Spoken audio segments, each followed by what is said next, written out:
Capricorn Capricorn वालों की इस वीक की स्टोरी ऑफ द वीक। तो देखते हैं कैप्रिकॉर्न वालों की इस वीक की स्टोरी ऑफ द वीक की बात करें। कैप्रिकॉर्न कामों में मसरूफ हैं, लेकिन कहीं ना कहीं नेगेटिविटी भी है, प्रेशर भी है, फाइट भी है अपने आप से, फैमिली से मुतल्लिका, कामों से मुतल्लिका सोच विचार भी नजर आती है।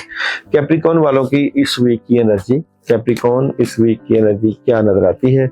अच्छा जी, अगर यहाँ पे देखा जाए कैप्रिकॉर्न वाले अपने मामला को मोहब्बत से डील करें, डबल माइंडेड है, लेकिन हर सूरत हाल प्यार और मोहब्बत से ही कवर अप होती है।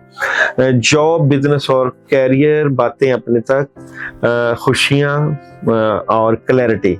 तो जितना अपने तक जॉब, बिजनेस, कैरियर में बातें रखें उतना फायदा है। मैरिज और रिलेशन की बात करूं, ख्वाहिशें पूरी होंगी, बड़ी खबर है और बहुत जबरदस्त एनर्जी है। हेल्थ की बात करूं तो पानी का ज्यादा इस्तेमाल, अच्छी सेहत है। एजुकेशन में भी पॉजिटिव एनर्जी है। ट्रैवल आप ना करें, प्रॉब्लम हो सकती है। सन एनर्जी का